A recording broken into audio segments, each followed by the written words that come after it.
morning. It is great to be here. I have a small confession to make. This is my first time to Argentina. I've traveled the world for the last 40 years. I've been to 48 countries throughout the world, but never to Argentina. And without any exaggeration, I could tell you what stands out in Argentina for me. Without exception, Argentina has the most friendly people that I've ever met in the entire world. A year and a half ago, I intended to retire. And you wouldn't know that today, particularly all the time that I'm putting into Yield Lab and into agriculture. I spent 30 years working in agriculture for a number of multinational companies, the last 18 with Monsanto. After I retired, I was approached with a really neat idea, starting an ag technology accelerator to be able to meet the needs of the world, to feed the world. And I didn't hesitate. I said yes. And so we started this accelerator to invest in and to mentor startup ag technology companies. And I'm proud to say one of those companies is here today, S4. We took 115 applications for our first class of 5. Those applications came from 15 countries. And out of those, one of those countries and one of those companies we picked was S4 right here in Argentina. And from meeting that team this week, the second thing I've discovered about Argentina is they've got some of the most innovative, creative thinkers that I've ever met. And S4 has proved that to me. I'm honored to be here amongst you. I love being among ag people because it's my belief that people that work in agriculture are doing the most important job in the world, and that's feeding the world. And there is no more important job than that. Yes, it's nice to get the next new app or new entertainment media or cell phone or laptop or tablet. But in reality, what does that all matter if we don't have enough food to eat? But it's not just about food. I would like to share with you a little secret. But it's really not a secret at all if you studied history or if you look around the world today. A strong agricultural sector brings economic prosperity and stability beyond agriculture. Since the beginning of recorded history, advances in technology that support agriculture have brought broad economic growth. So even getting beyond the critical job of feeding the world, just in growing the economies, agriculture has a fundamental place to do that. An affordable food supply that keeps pace with demand is essential to the health of the planet collectively and to each and every country singularly. The development of ag technology proceeded and has been fundamentally linked to the economic success of almost every country or region throughout history. It was the precursor to the Industrial Revolution that swept the United States and Europe. And more recently, it has created the boom in Latin America and in Asia. Agriculture came first before everything else. And I believe it will be the key to bring sub-Saharan Africa up to the rest of the world. But I want to have a little history lesson. I want to go back a lot of years, thousands of years, 10,000 years, to the cradle of civilization. I believe that the baby that was put into that cradle was called ag technology. Because this was an interesting time in an interesting area. In the cradle of civilization, between the Tigris and the Euphrates, the land was fertile, but it wasn't farmed. It was occupied by a bunch of herders because they did not know how to farm the land, and when they tried, they weren't successful. And they weren't successful because part of this land was either too dry because it didn't get rain throughout the year, or too swampy because it had really poor drainage. And I don't know what triggered it. Nobody knows what triggered it, but something happened where really smart people got together and say, there's more potential here. And they built big canals, and those big canals fed little canals that fed an irrigation system that brought water at the right time in the right place so they can grow throughout the season. And they took those swamps and they built a drainage system. Again, I'm talking thousands of years ago to drain the swamps. And whether it was a swamp or an arid desert-like area beforehand, they leveled it. So when there was water, the water stayed in place, the minerals stayed in place, and they created an agriculture paradise. And you know what happened when that agriculture paradise got created? Cities propped up, the first cities, the biggest cities the earth had seen at the time. Cities, biblical cities that we all read about in the Bible, like Babylon, huge cities that had one of the 7 biggest wonders of the world, the gardens of Babylon. But they didn't stop there, because this wasn't like the Nile that flooded and brought fertility and nutrients to the land every year. The Tigris and Euphrates didn't have a lot of nutrients in it. So they had to discover how to add and what supplemental nutrients to be added, and they did that. And that added to the abundance. But now comes the kicker. They also figured out a holistic way to manage the soil. They figured out that letting the soil, the rotating crops, or letting the soil sit fallow was important to the health of the soil. Now, we don't know whether they used tillage or not. The evidence doesn't say either way. My guess is they did not till, because this land stayed fertile and was productive for thousands of years. And I don't know how that could have happened if they destroyed the health of the soil. And tillage does that. So I believe they could not have done that. As a very brilliant businessman and agronomist said to me last night, Cesa, it's all about the system. And I believe back then was the first time they discovered a systems approach to agriculture. But what does this have to do with today? Through history, as populations grown, agriculture has always met the need, has always met the demand that the higher populations have asked for. The question is, with over 7 billion people in the world today, will that continue? Will we continue to go from abundance to abundance? Or are we about to go from abundance to crisis?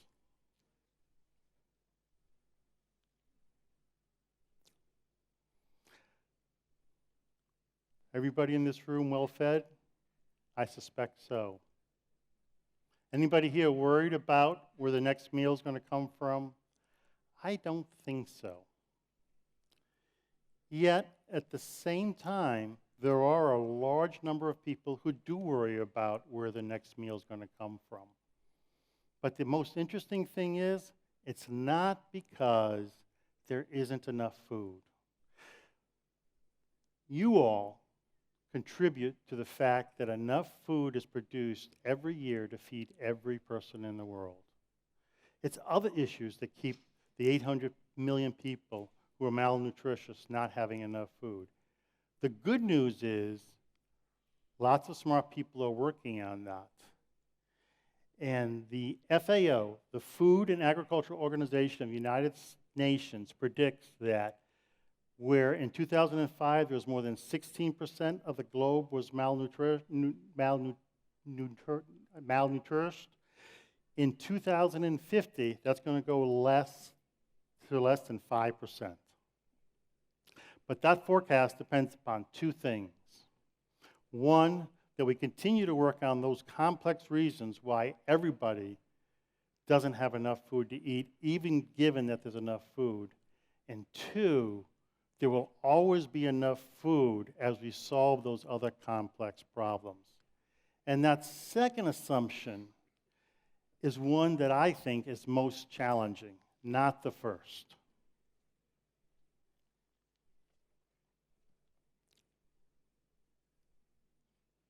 The challenges that agriculture faces for this century is unprecedented. The demand for food, fiber, and bioenergy are all projected to increase. At the same time, the yield growth, which has been great, has slowed and has been slowing, and are forecasted to continue to slow. So increasing demand, slowing supply. That is not a good prescription.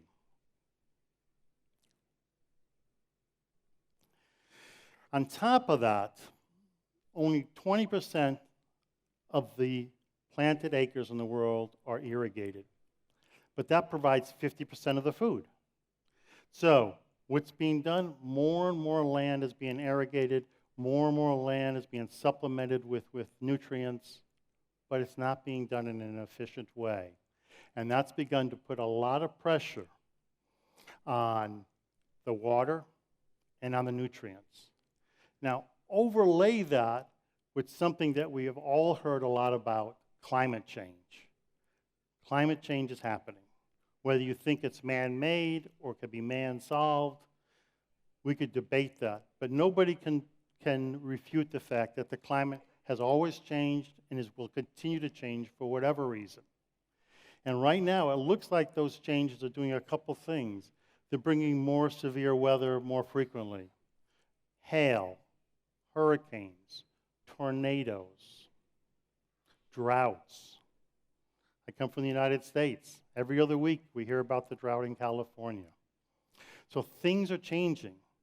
Not always to the worst. It may enable some parts of the world to have 2 cropping seasons instead of 1, where they have today. But at the same time, it's heating up parts of the world that have really great yields, and those yields may go down. It may allow us to go into further the more northern latitudes where we couldn't go today. So it's a double-edged sword. Let me quote to you one thing on climate change. The FAO estimates that climate change will cause increases in food costs going forward. But I want to flip back to the demand side. 7 billion people in the world today, increasing by 78 million people every year. You know what that's equal to? That's equal to 2 new Argentinas every year. Just put 2 new Argentinas on the map. 2015 2, 2016 2, 17 2. Such that by 2050, the population of the globe is going to exceed 9.5 billion people. That's equal to 2 new Chinas over that period of time, all having to be fed. Today in the world, there are what's called megacities. There's 28 of them. A megacity is a city that's got more than 10 million in population. In just 15 years, they're projecting that there's going to be 41 megacities, a 46% increase. Now, the most amazing fact of all, if you believe those that forecast, but this one, even if they're a little off, it's a little bit scary. By 2050, 7 out of 10 people will live in countries that are going to rely on food imports to meet their food needs. Again, I'll repeat that. 7 out of 10 will be in countries that will need food imports to meet the needs of their population. So those countries who can meet that need are going to have a lot of pressure and maybe even a lot of leverage going forward. But most of the population will not live in an area that's going to be able to meet their food needs. I told you about the 16% going to 5%. And as that happens, people raise up in their economic status, that they move into the middle class. What happens when they move from poverty up the ladder? Their diets change. Their diets change to more meat proteins, more beef, more chicken, more pork. The FAO predicts that by 2050, this change in economic status is going to mean that meat consumption will go up by 73%. Dairy consumption will go up by almost 60%. And that needs crops to feed it. That needs water. Whether it's meat, whether it's crop. The prediction for 2050 by the FAO is that we'll need to produce 70% more food today, in 2050 than we do today. Think about if you're a farmer in here and your 1,000 hectares produce X by 2050, if you just do average to meet that need, will have to do 1.7X.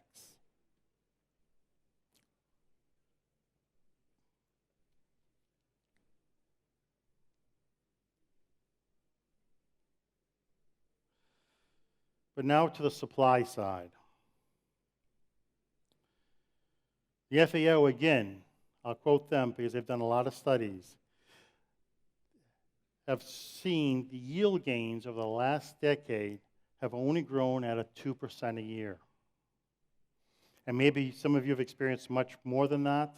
There are parts of the world that have the potential to proceed to have better than that. But if you're already in a very sophisticated, highly developed farm, it's going to be hard to squeeze out, or it seems to be hard to squeeze out more than a few percent improvements every year.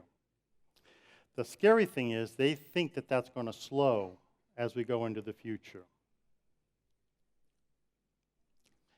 And the amount of land that's going to be available to farm on isn't going to get any bigger or any greater. At best, it's going to go up by 5%. And most of that's going to come from the undeveloped areas of the world, sub-Saharan Africa, possibly some more here in Latin America. But the interesting thing in the developed world, the United States, Europe, they think that the land under cultivation is going to go down by more than 10%. Interesting, and I'm an old man, so maybe this isn't a fair comparison. When I was born, there was an acre of land that was available to feed me. Today, when you look at the land and you look at the people, there's only half an acre available to meet my food needs. By 2050, there's only going to be a third of an acre available for each one of us to be able to get all our food needs met. That's incredible change going forward.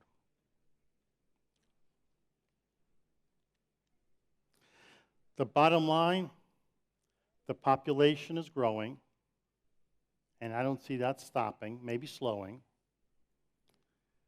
The arable land is staying fixed. And there's a question whether the yields are going to be able to continue to go up.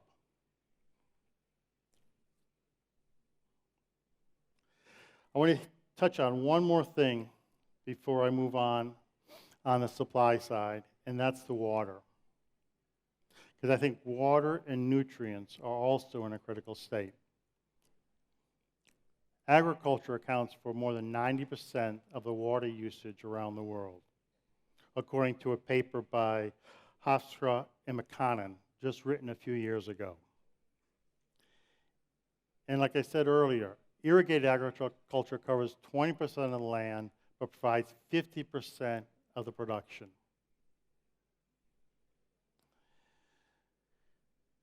Population growth is expected to increase that water demand for agriculture by 40% if we use water in the same way going forward.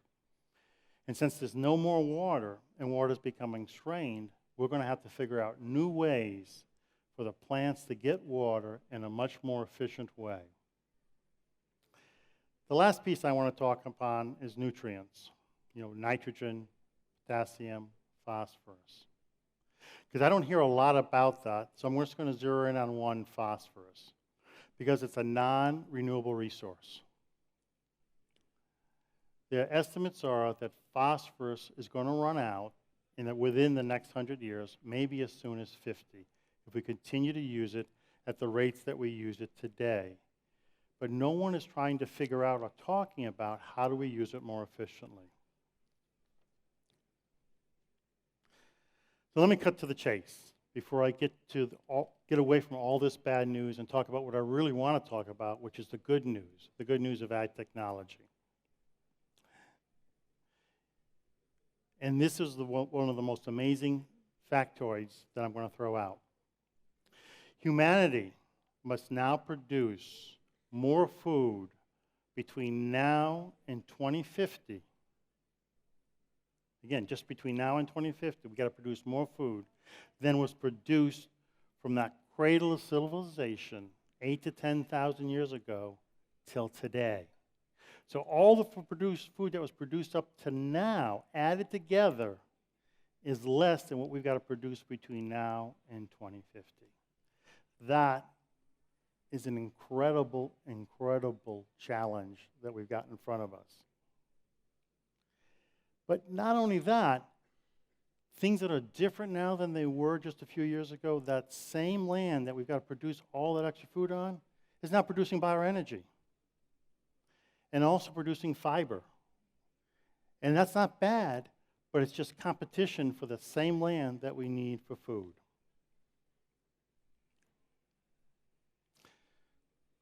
So those are the big macro issues, but there are some things going around happening in the world today I just want to briefly spend a couple minutes on that may begin to change the face of agriculture and actually may spur even ag technology even more. So if it's not the need that I've just laid out that should pull a great demand for ag technology, there's a cultural change that's being taken place in ag. So in developed countries, and I'll use the United States as my example, the average age of the farmer is 58. 1/3 of the farmers in the United States are more than 65. So what they estimate is, out of the $2 trillion worth of land and equipment in the United States, $1 trillion of that is going to change hands. It's going to go from this old generation to somebody else in the next 10 years. $1 trillion of land. What is that going to mean? And it's just not the United States, but it's throughout the developed world. And it's just the way things happen. In some cases, that land's going to be passed down to the next generation, to the sons and to the daughters. But in a lot of cases, it won't. It's going to go someplace else. And like in Argentina, my hypothesis is it's going to go to either investors or it's going to be leased to farmers that want to get bigger. So the farmers are going to get bigger in the developed world, but there's going to be a new personality that's going to take place on those farms.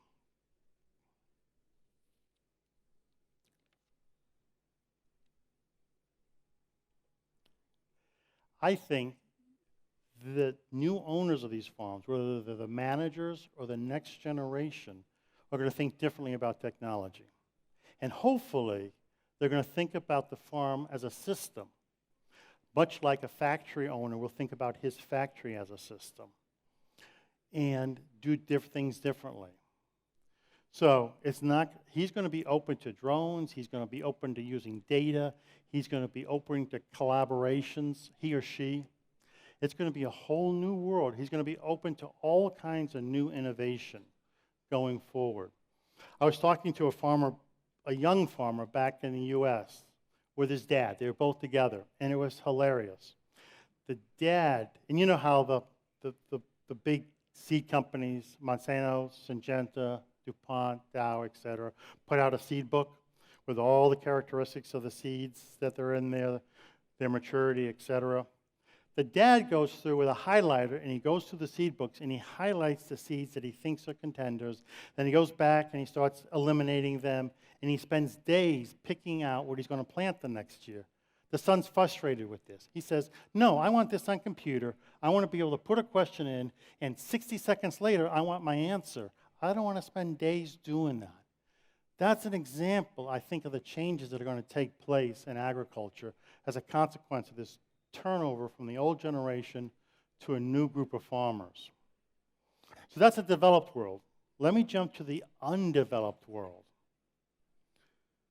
In the undeveloped world, there's a huge migration taking place from rural to urban. Just a few years ago, 2007, 2008, the world was evenly split. 50% of people in the world lived in cities, 50% lived in the country. Today, just a few years later, 52% live in the cities, 48% live in the country. Guess what? As we get closer to 2050, 32% are going to live in the country, and 68% are going to live in the city. So what does that mean? Today, in the rural areas where the farms are small or subsistence-based, they're going to transition to more commercial farms. They've got to. Where they use a huge amount of animal or human labor, that's not going to be available. They're going to become more mechanized. They're going to become more sophisticated. Good news, if you're an equipment supplier, a chemical supplier, a seed supplier, because these are all new customers. And it's a good news if you're a buyer, because it gives you a whole new set of customers to buy from. But it's going to change. And I think that change is also going to drive technology. The last trend I want to pick up on is what I would call the silent trend. And maybe some of you know about this. Maybe it's front and center, but I didn't know about this. Remember I said 7 out of 10 people in the world by 2050 are going to live in countries that are going to depend upon food imports? Some of those countries are uncomfortable with that situation. They don't want to be having to be in a position to depend upon somebody to export food to them for their populations. So they've taken things into their own hands, and they've gone out and they've leased millions of hectares of land, mostly in sub-Saharan Africa, that they're going to farm for themselves outside the boundaries of their country. Now, there's lots of countries, particularly here in Latin America, that don't permit that to happen. But in sub-Saharan Africa, it does happen. So what is that going to mean? It may be good for ag technology because they're going to use technology on these farms, but it's going to give these countries an incredible amount of leverage with suppliers and maybe with export prices. I don't know where this is going. I just hope that these countries will take a big world view of where this is going and say, okay, I'm only concerned about myself, and I'm going to meet my own needs, and the consequences of doing this is not my problem. But we don't know. But that's another big trend that's taking place in the world today. And I'll tell you, already millions of hectares of deals have already been signed, and millions of other hectares of deals are already in the works. Despite all these challenges and changes engulfing the world, I am incredibly upbeat and bullish with respect to agriculture. And upbeat and bullish in that there will continue to be enough food for us today, for our children, and for our grandchildren. And I'm upbeat because there's a technology explosion that has been taking place outside and inside of agriculture. And that technology explosion is going to affect the farm in very profound ways. The Green Revolution in the mid-20th century provides a really good example of what I think is going to continue to happen today. And most of you aren't old enough to remember this, and I was just a child. But in high school and in early college, I do remember the dire predictions. Populations going up, massive, and there was some famines at the time in China and Africa. The famines are going to get bigger and bigger, and we're not going to be able to feed the world. Well, guess what? Between the 60s and today, the population has doubled. But you want to know what's happened to the food supply? It's tripled. So we've been more than able to meet the demand. And it was technology. A lot of the technologies that you are using today in equipment, in seeds, in chemistry, that's enabled that to happen. And I believe it's ag technology that's going to continue to be able to make that happen. So drones that are used today to monitor terrorists obviously can be used today to monitor your farms.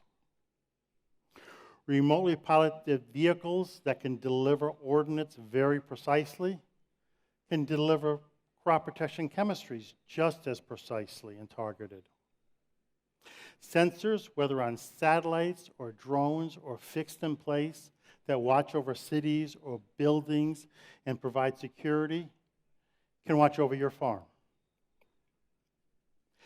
Big data applications that the hedge funds are using today to be able to figure out very complex market trends and business trends and picking stock prices can help the farmer today with their complex decisions on the farm. And finally, the same science that's used in medicine can also be used in agriculture to develop new biological and chemical products to enhance what happens on your farm. Now, compound all this with the speed of technology, the turnover of new technology. It seems that every 6 months, every 12 months, every 18 months, it's a new generation of technology, and the next generation is always even more phenomenal than the last. And that is, I think, is what gives me really a lot of confidence in where we're going into the future. So where the green revolution of the 60s and 70s was able to meet the food demands, I think we're ready for a green revolution on steroids in this century. But one other thing I want to bring out, farms don't exist in isolation. They rely on off-farm inputs and they rely on off-farm markets. Now, can you imagine if the farm could be seamlessly connected to both ends of this? To the banks, to the insurance companies, to the suppliers, to the buyers, to the logistics companies. So what do you have to do today, if you even have insurance, to get insurance, or to get a loan, or to schedule a truck to pick up your crops, or to schedule somebody to harvest your crops? What are the manual steps that you go through? Can you imagine with seamless connections that some of these companies may want to have a competitive advantage where it can happen in minutes instead of days or weeks? And it can happen automatically. Interestingly, when I flew in here on Sunday, it was really foggy. I would say the visibility was less than a kilometer. I remember as we're coming down, seeing nothing, and then the runway, and then we landed. So on the way off the airplane, I mentioned to the pilot, and I'm a pilot, so I was just giving him a hard time. So a little bit of challenging getting in here. And he smiled, and he said, no big challenge at all. I let George fly, and George always flies perfectly, no matter what the weather. Well, I don't know if you know this or not, but George is the autopilot. And he's right. For as skilled as he is, if George would break or get sick, he could do it. But it's harder. George does it so much easier. Can you imagine if there was a George for the farm, where all the manual or the human interfaces that take place today, the ones that really don't need human-to-human interface, can be computer to computer. And some of the decisions are essentially the same year after year. Can you imagine what it would be like if they could be automated, freeing up the farmer to think more strategically, to think longer term, to think about how we can expand this farm instead of, now, do I pick this seed or this chemistry or that chemistry? Do I plant today or do I wait 3 more days? That's possible today. And what's going to play a big role into this, that's only coming into agriculture, is a technology I want to highlight now. I'm not going to go through all the technologies that I have on the screen, called big data. And I like to do this by playing a game that those that have worked with me know that I like to play a lot. I either call it let's pretend or what if. So what if all the data, all the agronomic data about your farm and about other people's farms and about the seed and about the chemistry and about the weather was available to you? Not just to you, but it was available to really smart people who can then take that and help make better decisions. To look at the whole thing more holistically. to see how it all fits together, see what the relationships are, so that you can optimize how you're going forward. Now, you as a farmer, or as an input supplier, or as a buyer, imagine you've got a lot of data. Imagine if somebody would pay you to take that data and put it into a bank.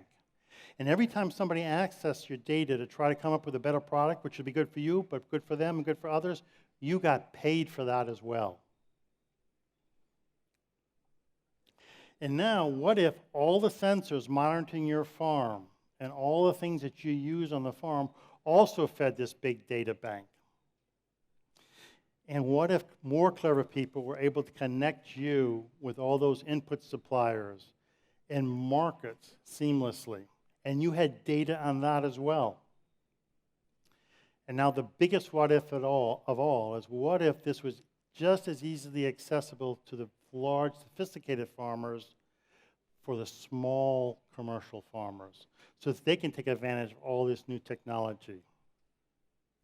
So first I want to acknowledge one thing. First off, this sounds maybe impossible, which it isn't, but it does sound frightening, and it maybe even sounds very intrusive. And those are part of the reasons why this hasn't really taken off as fast as it has, because, and I will be the first to admit it, transparency is hard. I worked for the multinational companies, and they coveted their information. They felt that gave them a competitive advantage going forward, and I understand that.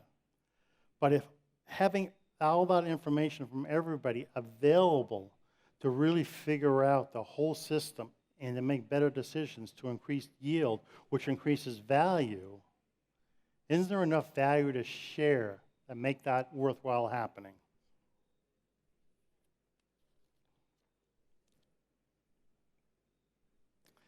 Okay, I'm running out of time, so I'm going to speed up a little bit because I want to hit on one last set of technologies. So instead of just doing a quick flyover over a bunch of them, I just wanted to zero in on a couple of them. Today, you got seeds and traits. You got crop protection chemistries. I believe there's a third pillar, and you got equipment. I think there's another pillar that's just beginning to come of age, and that's what I call crop enhancing or crop protecting biology. And I'm not talking about traits. Traits were game-changing. And I'm not talking about genetics. And there's been huge improvements in the genetics of the seeds that we all use today. I'm talking about two new technologies that all the big companies, all the big multinationals are working on, universities are working on, and a lot of smaller companies are working on. RNAi and microbials. If successful, these technologies could reverse herbicide resistance. They could add new and very targeted modes of action to kill pests. They could provide growth enhancements, and they can reduce the use of chemical fertilizers and possibly chemical pesticides. They are very different from each other, so I'm going to take them separately. And I'm going to just do a really brief science lesson. So RNAi. So all RNAi is works by naturally interfering with messengers that take messenger RNA, and carry that information to the protein factories to produce certain kinds of proteins.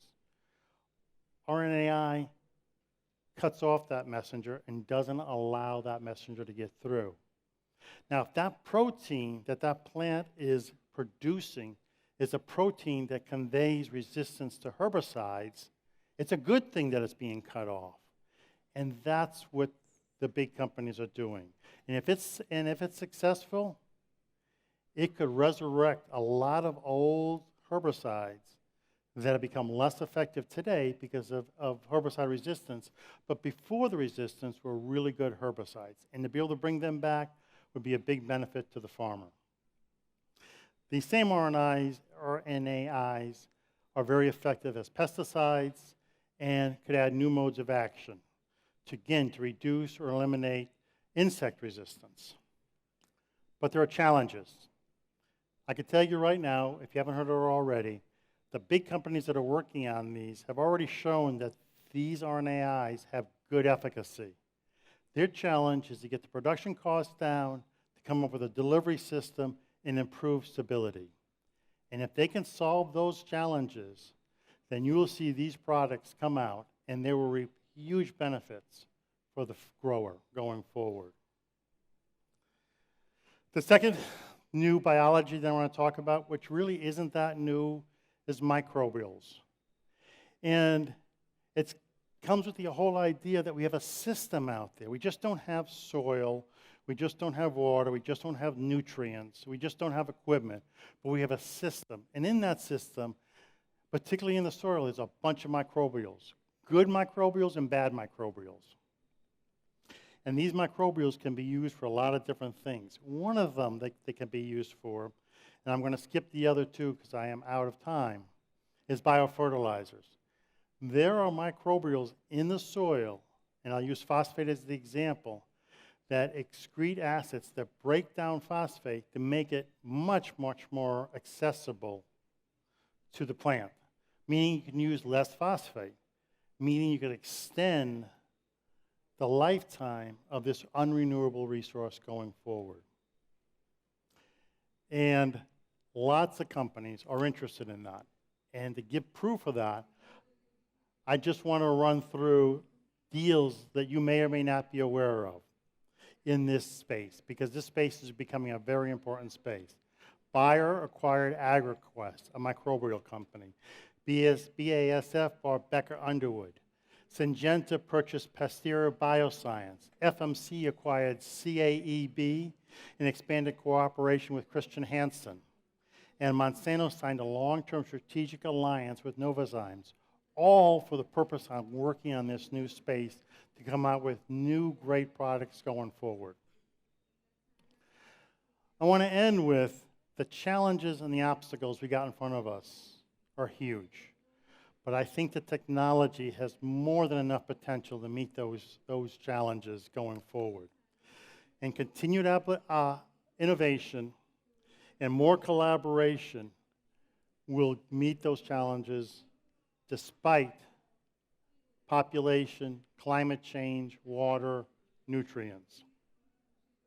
And in the end, it's going to be you, your peers, your competitors that'll make this happen. I don't think there's any more exciting time in agriculture than today. If you are a baseball fan, you've heard of Yogi Berra. He was a famous U.S. baseball player and manager. And he had this way of coming out with these obvious sayings. And one of his sayings was, when you come to a fork in a road, take it. I want to tweak that a little bit. When you come to a fork in a road, pick it up. Forks are good for eating with. And I believe not only to 2050, but to 2150, there's going to be enough food for that fork to get its use in feeding. Thank you. And I don't know if there's time for questions. Le damos un aplauso entonces a Jeff Patterson por su disertación y tenemos breves minutos para un par de preguntas que va a formular Edgar Ramírez. Adelante. Jeff. Yes. Oh, Please, okay. come here.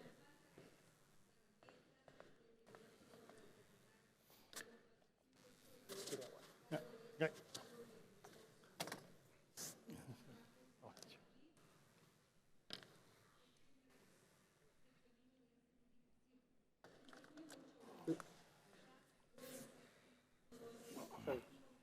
Okay. Yes. Okay.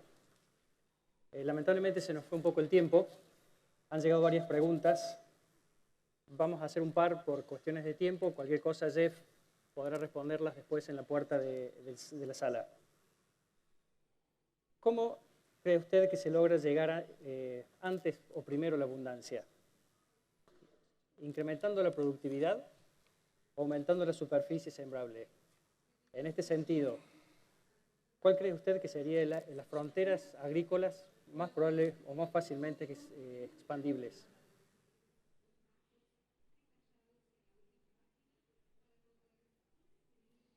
Nothing's coming through. I mean, I can hear you, but I Okay. don't know. ¿Se la hacen de nuevo o se la hago yo? certificaciones grupales, Oh. incluso uno de los casos que se va a presentar Right. va a responder a una certificación a través de grupos de productores a través de una cooperativa.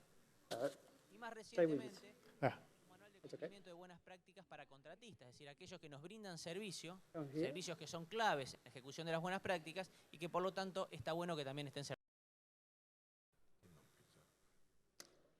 Muy rápidamente, Do you hear? I can hear, but no translation. Ok. So I'm sorry. Repito la pregunta.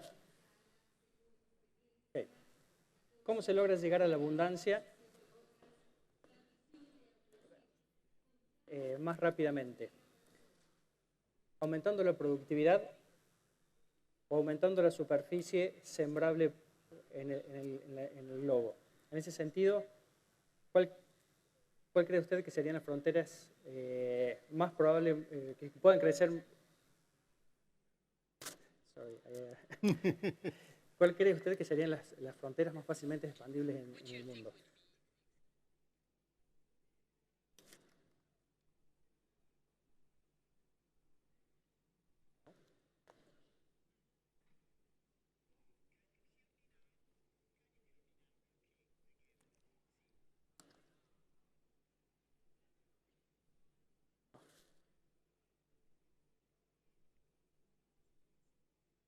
Repito la pregunta.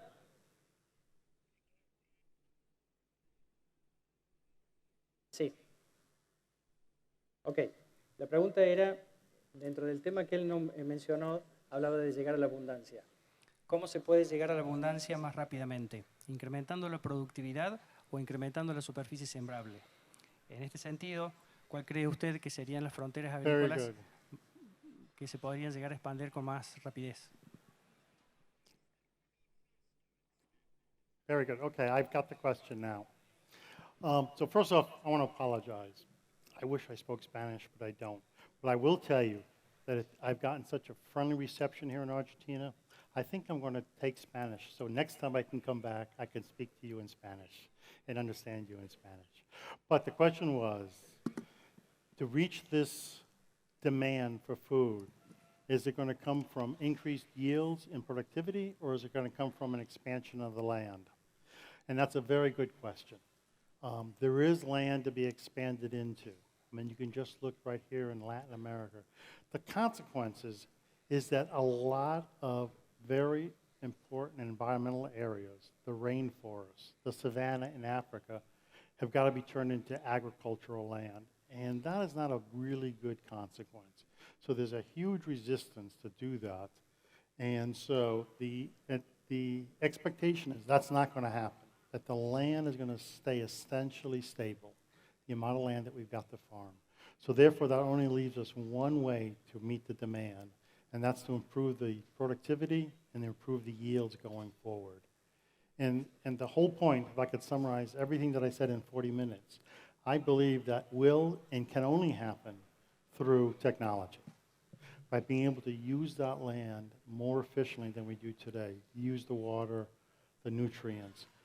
And I think anybody that farms knows that in reality, sometimes they do what is easiest to do, but it's not always the best, not always the most sustainable. And I think that we're moving to an area where sustainability isn't going to be just a nice to do, but it's going to be a have to do if we're going to meet that demand going forward.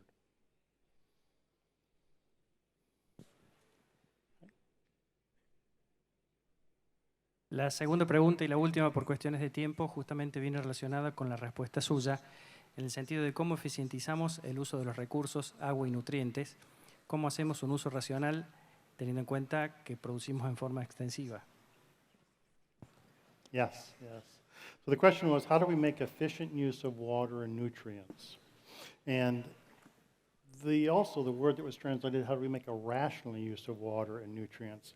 And interestingly, those are two different questions. Rational means you ration. This water goes to here, but it can't go to here. And you make really hard decisions. Efficiency says, let water go where it goes, but we got to use it more efficiently. And so let me just use an example. I was out in California a couple months ago, and they're having a huge problem with water down south. But interestingly, in Northern California, they got tons of water. So they're shipping the water from the north to the south because it's a rational thing to do. They need water down there or they're going to have an agricultural disaster. But they're not doing it efficiently. They're doing it in open canals. So huge amounts of water are being lost through evaporation and other losses going from north to south. And if they had thought about efficiency, those canals would have been covered, eliminating the evaporation loss, and it would have been a much more efficient way of doing it. That type of thinking globally around the world, across farms and across geographies, I think is the answer to go forward. I think we should spend more time on thinking about how to do things more efficiently than necessarily than how to ration the limited resources that we've got. I think the payoff is bigger, and I think it's actually an easier question and less emotional political question. Because once you start taking away from one to give to another, then you've got a lot of hard feelings. But if you can use it more efficiently, then that's good. Well, thank you. I heard that was the last question. You've been great. I appreciate you all. Le volvemos a agradecer al ingeniero. El ingeniero va a estar afuera de la sala para responder alguna pregunta que haya quedado. Incluso saliendo de la sala a la izquierda hay una especie de living de Aapresid, donde en todo caso ahí puede estar respondiendo alguna pregunta que alguien quiera hacerle. Muchas gracias. Con un fuerte aplauso entonces despedimos a Jeff Patterson y Edgar Ramírez.